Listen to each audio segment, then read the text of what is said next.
Salve, salve, sejam bem-vindas e bem-vindos. Eu sou o professor Léo Braga e esse é o Trampolim, o seu podcast sobre o mundo do trabalho. Essa é uma produção da área de gestão e negócios e da rádio 021, aqui do Centro Universitário IBMR, da Anima Educação, no Rio de Janeiro. E olha, convido a cada um de vocês para seguir o Trampolim lá no Spotify e a se inscrever no canal do Trampolim lá no YouTube. Vamos lá, o Trampolim é feito para o público universitário. Então, quanto mais gente seguir a gente lá no Spotify e lá no YouTube, mais a gente consegue divulgar essas conversas super interessantes sobre o mundo do trabalho para o nosso público-alvo fundamental, os universitários desse nosso Brasil varonil. Então, vamos lá. Sigam, se inscrevam, acompanhem o Trampolim. Bem, hoje eu converso sobre internacionalidade com Raiane Martins de Souza, que nos contará como é morar e estudar no exterior. Raiane é egressa de Relações Internacionais aqui do IBMR e é mestranda em Cooperação para o Desenvolvimento na Yu-Ha Women's University, em Seul, na Coreia do Sul. Como vai você, Raiane? Tudo bem? Seja muito bem-vinda. Oi, Léo, tudo bem? Bom Salve, dia. salve. Tudo Bom bem? dia na Coreia, boa Tudo noite no bem. Brasil. São 12 horas de diferença, né, do nosso fuso aqui. Vamos 11 lá. Olha, queria horas. agradecer você, em primeiro lugar, a disponibilidade de estar aí. A Raiane está falando direto da Coreia do Sul, de Seul, e foi para lá fazer o mestrado, ainda aqui na graduação de Relações Internacionais, se aproximando do final do curso, tomou conta desse processo, que não pareceu muito simples, né, Raiane? Era bastante complexo, uma Nada assim? burocracia, várias papeladas para conseguir reunir. E foi, mas foi. E aí eu queria dizer isso, a parte significativa da contação de histórias aqui, pessoal, é sobre como é que é possível fazer esse tipo de coisa. Como é que é possível se organizar durante a sua graduação, se você não teve a chance de fazer um intercâmbio durante a própria graduação, para planejar, por exemplo, fazer mestrado no exterior. E aí, ó, corações, e vai mandar também coração para a gente. Rayane, eu queria então começar a nossa conversa com uma pergunta, que eu acho que é muito sobre cada experiência, né, de cada um de nós, e você vai poder contar a partir da sua, de como é que foi o processo de decisão para estudar no exterior. Como assim? Você estava no Rio de Janeiro, estava no curso de Relações Internacionais, aqui no IBMR, para qualquer estudante, qualquer outra universidade, isso aqui pode ser muito interessante. E quando é que foi o estalo que você deu assim, caramba, eu quero estudar no exterior? E dito isso, desde o primeiro momento que você pensou sobre essa possibilidade, até efetivamente aplicar, como é que foi mais ou menos essa historinha? Você conta um pouquinho para a gente sobre isso. No meu caso, eu acho que esse estalo, né, veio para mim, na verdade, no ensino médio. Eu estudei ensino médio técnico, né, no Rio, na ETESC, que é como a gente chamava. Não sei se chama assim ainda hoje, mas eu acho que a escola ainda está lá. Eu sou de Santa Cruz, né, do Rio, Zona Oeste, e na época eu tinha um interesse muito grande por culturas diferentes, por idiomas diferentes, e eu sempre brincava com a minha família, né, porque eu não tinha muito contato com nada relacionado a isso através da minha família ou do contexto social que eu vivia naquela época. Então, os meus pais sempre brincavam comigo, né? Ah, Jesus colocou isso no seu coração. E eu tinha esse interesse muito grande. Então, no meu ensino médio, a minha, assim, o meu objetivo, na verdade, era tentar fazer um intercâmbio para o Canadá ou para os Estados Unidos para conseguir melhorar o meu inglês. Só que por questões pessoais e financeiras não foi possível eu ter essa oportunidade na época do ensino médio, né? Então eu comecei a estudar outras possibilidades e pensei, por que não durante a graduação, né? Talvez fazer um intercâmbio durante a graduação e etc. E quando eu comecei a me preparar para ir para a universidade, a estudar nos famosos cursinhos, né, que a gente se prepara para o Enem e etc., eu conheci uma amiga, a Ana, uma grande amiga, e ela me apresentou a cultura coreana. na época que a gente se preparava para ir para a universidade. E o nosso hobby para descansar nos finais de semana era assistir vídeo no YouTube que falasse sobre a cultura coreana.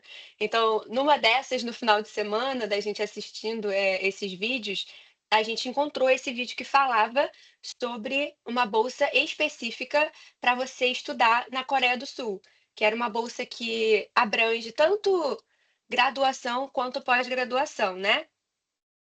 E Gente. aí pois é, YouTube, grande YouTube.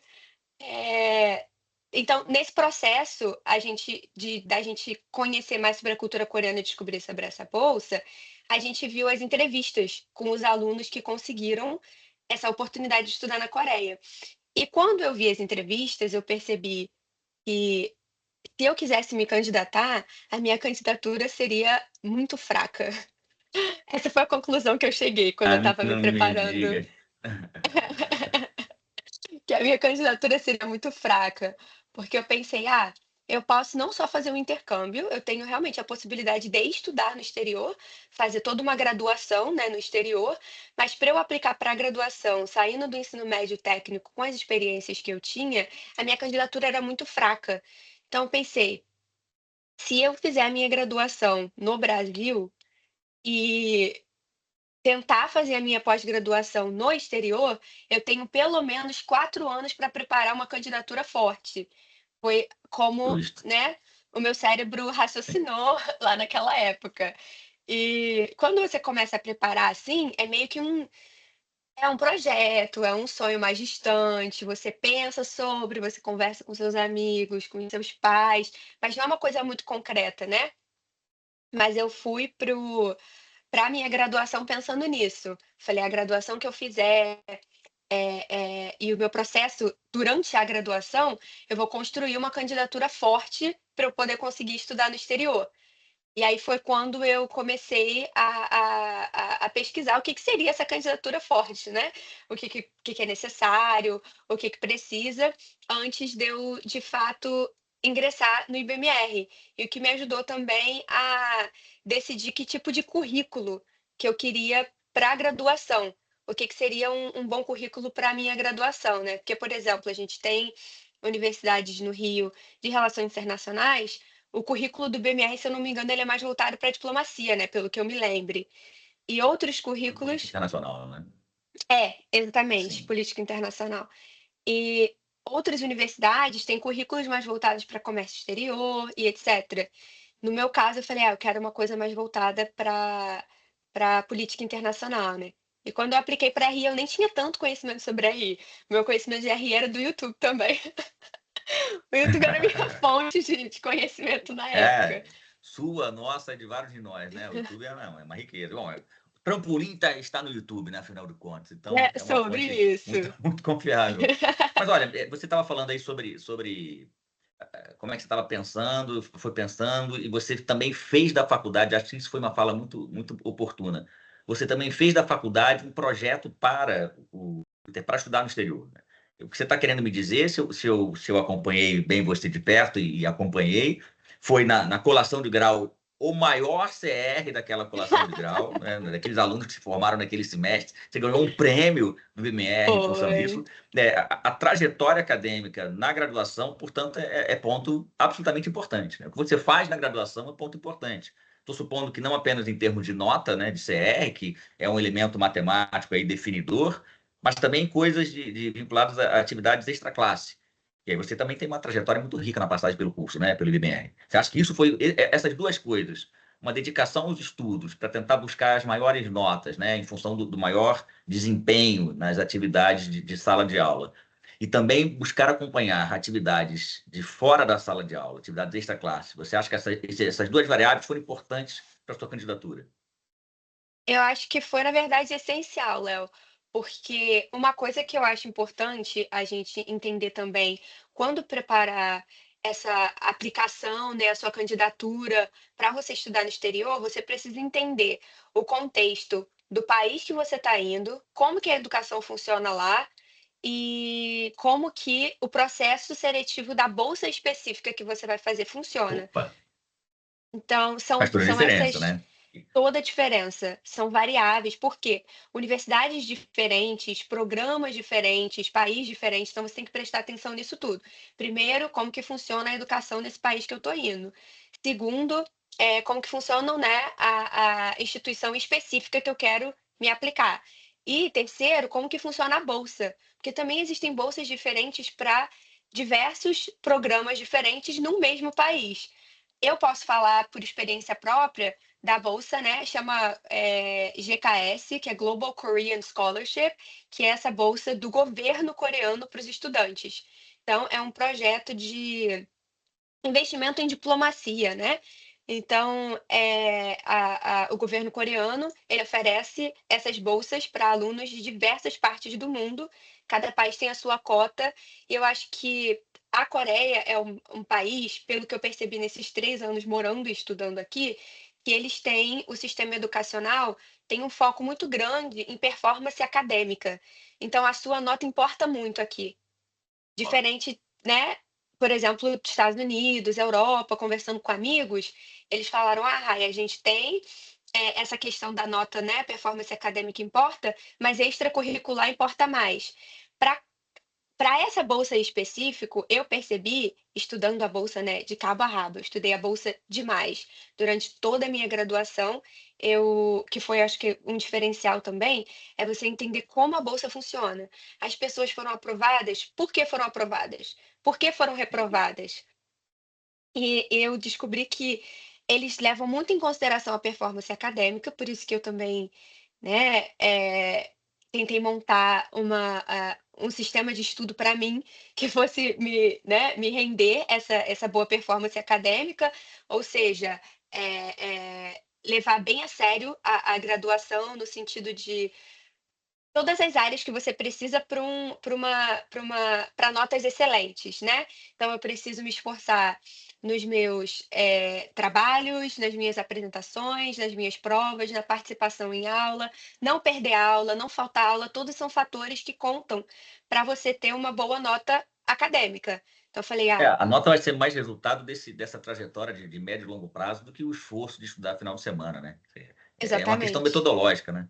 À medida que você se dedica à faculdade gradativamente, um pouquinho a cada semana vira mês, os meses viram semestres, e aí você conclui um período todo de 4 anos, ok, você está acostumado a fazer isso, né, a se dedicar para o estudo da sala de aula.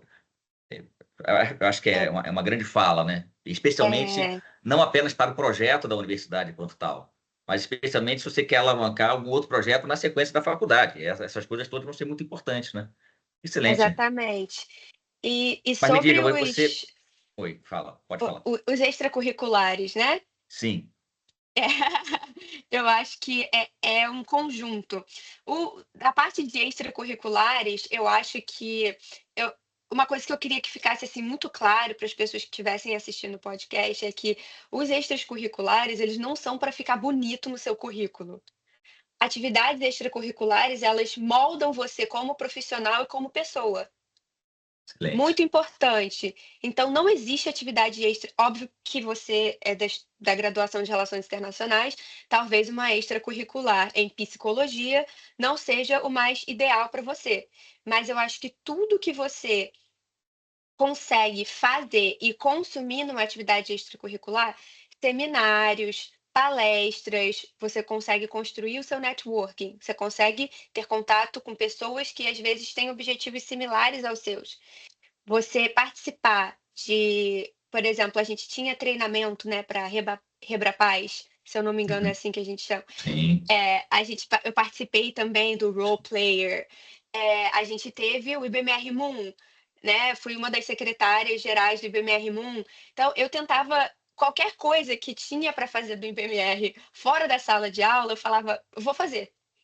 Ah, núcleo de pesquisa, vou fazer. Você tem 4 anos, 4, 5 anos, né, para sua graduação, dependendo. Eu acho que ali é o momento que você descobre também, academicamente, seus pontos fracos e fortes. Gente, meu Uhum. português está um pouquinho ratatá às vezes, mas a gente vai falar.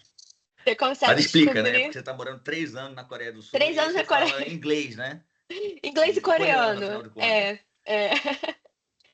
Então, esse processo é muito importante para você se descobrir enquanto acadêmico e pessoa. Foi através das atividades extracurriculares, eu fiz um intercâmbio voluntário para o Egito também, para trabalhar numa ONG que combatia a pobreza e fome.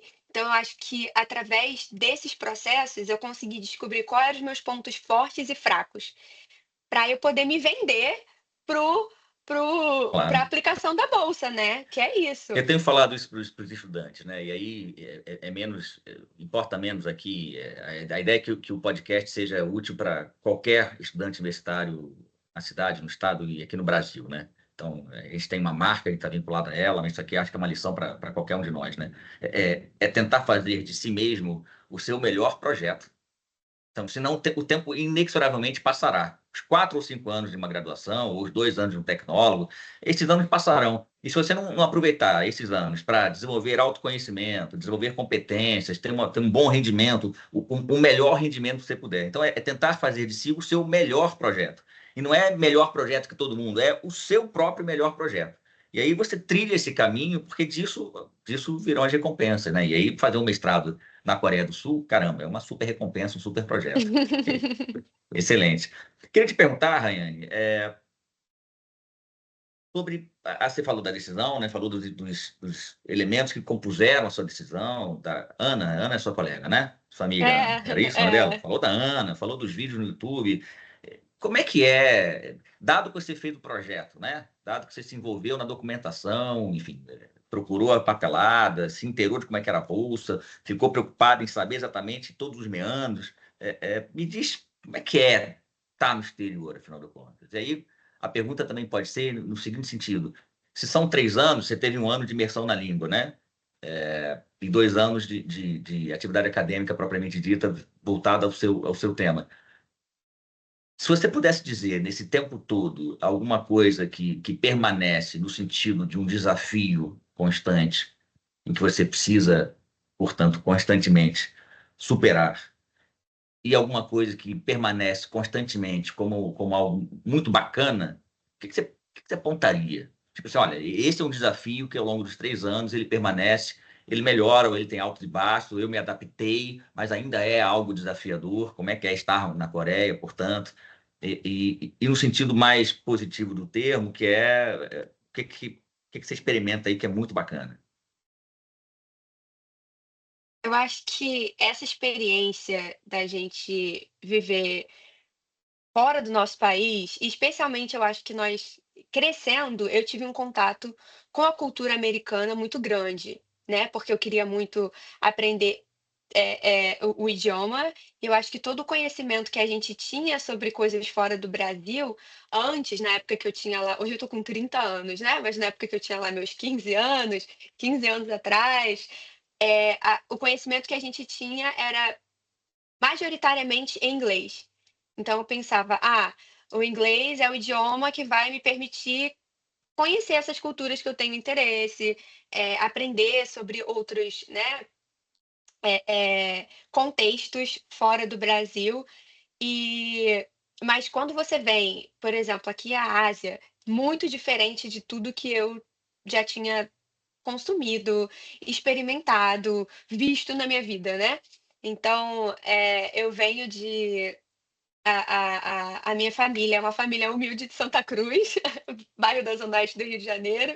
Eu fiz toda a minha educação de maneira, pública, né, até o IBMR. Eu fiz o IBMR através do ProUni, que é o programa Universidade para Todos, né, do governo brasileiro. E é um pouco, ainda assim, eu sento e para mim é meio, não sei se louco é a palavra apropriada, mas tem dias que eu tô andando pelas ruas da Coreia e eu fico assim: "Caramba, o que que tá acontecendo?". Porque porque é muito interessante ver o bairro que eu cresci, né, Léo. Eu lembro que eu usei isso também na minha candidatura, compartilhando a minha história, que eu acho que é importante você ser verdadeiro sobre as suas raízes, sobre a sua história. Eu estudei em colégios públicos que os meus colegas de classe e os meus amigos, a única refeição que eles podiam fazer no dia era a refeição que era ofertada pela escola. Então, Então, foi uma parte também que esse foi um dos pontos que me interessou muito sobre combate à pobreza, combate à fome, desenvolvimento, e que foi porque uma das razões também, né, dentre várias, de eu ter aplicado para esse curso específico aqui na Coreia.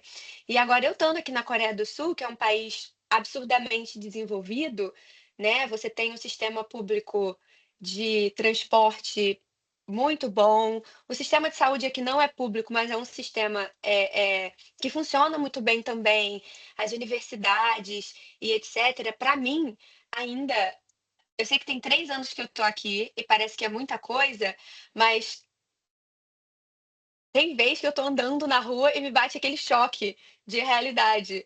É verdade, caramba, eu não tô em Santa Cruz, eu tô em Seul, na Coreia, o que que tá acontecendo? E eu tive contato aqui com culturas, eh, com pessoas de países que eu só estudei nos livros de RI no IBMR. Então, não sei se você lembra, a gente fez pesquisas sobre, Mianmar no nosso núcleo de Sim, pesquisa, e uma das minhas grandes amigas durante o meu curso de coreano aqui, foram amigos do Mianmar. E eu tive a veja só. oportunidade Poxa, eu tive a oportunidade de Incrível. sentar e perguntar: "Cara, como é que é de verdade no Mianmar? Como que funciona? Eu estudei assim, assim, assim, assim, é isso que os livros falam, que as pesquisas falam.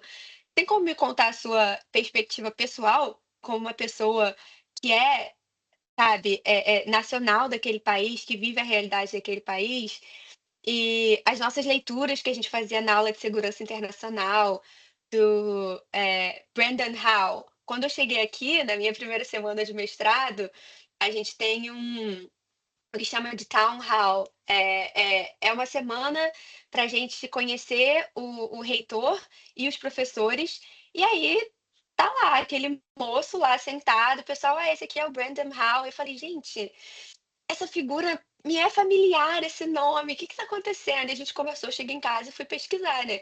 Falei: "Caramba, as minhas leituras de segurança internacional do BMR. O cara é o meu reitor, o que que tá acontecendo?". É muito é muita É coisa, assim, pra incrível. você muito incrível, né. É, e é muito emocionante, Então, né? Quer dizer, você é sai muito da sala de emocionante, aula e Léo, você vai é para muito onde emocionante. as coisas estão acontecendo ali, né? Assim, no nosso caso e no seu caso, no nosso caso que eu também sou de relações internacionais, é muito emocionante, né? Mas acho que para qualquer universitário que tem o desejo de poder conhecer, ter essa experiência, essa vivência no exterior, poder conhecer um pouquinho de outra cultura. Raine, para fechar a nossa conversa, o que que você faria de diferente? Assim, para o cara que está ouvindo você, menina que estão ouvindo aí, se você pensasse, olha, tem isso aqui eu faria diferente, para a gente também aprender com a sua história. O que que você faria diferente? Em relação Eu ao intercâmbio, acho naturalmente, né? Em relação a estudar no exterior. a estudar no exterior. Um dos aspectos que eu acho que é muito importante dependendo do lugar para qual você está indo, eu acho que eu teria estudado o idioma coreano com mais afinco, antes de vir, porque a bolsa da Coreia, né, essa que a gente chama de GKS, é uma bolsa muito completa. Então eles vão oferecer para você um curso de coreano durante 1 ano, 2 anos de mestrado, né, mas é aquele é um benefício atrelado, né, um ao outro, condicional. Você precisa, para que seja possível que você faça o mestrado, que você tenha um nível de proficiência na língua coreana. Então eles oferecem esse curso. Então, apesar de eu ter tentado, né, estudar um pouco do idioma quando eu estava no Brasil, quando eu cheguei aqui pro curso de coreano, eu falei: "Caramba, o que eu aprendi no Brasil não é suficiente". E você realmente, ter o contato com o idioma do lugar que você tá, te dá a oportunidade de ter uma experiência do lugar que a pessoa que não fala o idioma não tem. Então Entendi, você claro, claro. consegue, né, conversar. E eu acho que, assim, numa questão mais pessoal, é o que você mencionou já no podcast, que é aquilo da gente ser o melhor pra gente e não melhor que o outro ou etcétera, porque eu acho que às vezes a gente tentando, né, planejar o que que a gente vai fazer, eu acho que a universidade é um espaço de errar, de acertar, de você se entender como pessoa, se entender como profissional. E eu acho que eu tinha uma visão, né, que às vezes a gente tem aquela sensação de que a a decisão que eu tomar agora é uma sentença. "Caramba, o que que vai acontecer comigo?", e etcétera. Eu acho que um dos meus grandes crescimentos, pessoais, emocionais, espirituais aqui na Coreia do Sul foi entender essa questão de que não é uma sentença, calma, respira, né. A gente tem um dos meus versículos bíblicos que mais me ajuda durante a minha vida, tá em se eu não me engano, no Salmo 103, que fala que todos os nossos dias já foram escritos pelo Senhor, né, os dias que a gente tem que a gente está vivendo e tem para viver. E eu acho que se eu tivesse um coração assim antes de vir, tiveram muitas dificuldades que eu passei aqui na Coreia do Sul para aprender o idioma, para me adaptar à cultura, a saudade de casa é absurda, a saudade dos seus pais, dos seus amigos e de tudo que você está acostumado. Mas quando você tem no seu coração, essa tranquilidade de que as coisas não são uma sentença, né, vamos com calma, a gente se respeitar enquanto, pessoa mesmo, né, Léo, porque às vezes a gente é novo, a nossa cabeça, assim, mais nova, a gente tem um nervoso que as "Ai, meu Deus, e agora eu cometi esse erro nessa apresentação, eu fiz isso", e eu tinha muito assim, né, porque durante toda a minha educação, eu fiz toda a minha educação, se não pública, através de bolsa, a minha vida inteira. Os meus cursinhos antes de ir para a faculdade estudar para o Enem, os cursinhos que eu fiz, todos eles eu fui aluna bolsista, né, a escola pública a minha vida inteira, cursinho de forma bolsista, o meu curso de inglês, espanhol, foi tudo de forma, foi tudo como bolsista, e o meu mestrado também como bolsista, né, esse mestrado, graças a Deus, eles oferecem até as passagens, Léo. Então, quando Uau, você vem, eles pagam a sua passagem, o seu visto, toda a educação, né, é paga também e você recebe uma ajuda de custo mensal para você se manter no país. Então eu acho que quando a gente tem, se eu tivesse esse pensamento que eu desenvolvi aqui, aprendi aqui, eu acho que poupa você também emocionalmente de muita coisa, né, que a gente não pode focar tanto também no profissional e no acadêmico sem prestar atenção ou esquecer o pessoal também, né, a sua saúde mental, o seu emocional. Então essas são coisas, a observar. O idioma, né, muito importante, aprenda o idioma do lugar que você está indo, tudo que você tiver, que você passar pela sua vida é um aprendizado, nunca descarte nada como: "Ai, sei lá, eu trabalhei num café, eu não tenho nada". É a perspectiva, como você enxerga. Se você enxerga como possibilidade de aprender e trazer essa experiência para sua vida, você vai. E ser gentil, né, com você mesmo. Respira devagar, um passinho de cada vez. Seja o melhor de você mesmo, não a melhor versão do mundo inteira. Eu acho que são aprendizados que eu trouxe para minha vida e que eu acho que teria me ajudado muito se eu tivesse aprendido eles um pouquinho antes. excelente. Não tem nem o que dizer, né? A capacidade que tem de fazer essa autocrítica, né? Se perceber que podia ter sido diferente, o que pode incrementar, e aí isso fica como uma lição, um testemunho para cada um dos ouvintes que está aí com a gente. É, é uma história incrível. Eu acho que você vai ter que voltar aqui depois para contar um pouco mais disso. E quando acabar o seu mestrado, especialmente, para saber quais são os seus próximos planos. Rayane, queria agradecer mais uma vez sua gentil atenção. Foi um tempo assim excelente. Não tem nem palavras para dizer. E fica aqui, além do agradecimento, queria dizer isso aqui no nosso podcast, fica o reconhecimento, né? Do seu esforço, da sua dedicação, e não apenas de esforço e dedicação, mas isso se converteu em excelência acadêmica. Queria lhe parabenizar, dizer que fico muito feliz e orgulhoso de ver a sua trajetória, e acho que serve de exemplo para cada um de nós. Senhores, estivemos aqui com Rayane Martins, egressa de RI do MR, está na Coreia do Sul fazendo seu mestrado. Rayane, muito obrigado pela sua gentil participação. Muito obrigada, Léo, obrigada. Foi incrível e fiquem ligados para os próximos episódios. E voltarei para a gente ter mais conversas. Então, se inscrevam, sigam aí todos os canais, podcast, YouTube, Instagram, para vocês ficarem de olho. Aproveitem todas as ferramentas que são oferecidas para vocês. Obrigada, Excelente. Gente, Léo. muito obrigado, Rayane. Gente, muito obrigado. Até a próxima. Um abraço a todos e todas. Tchau, tchau.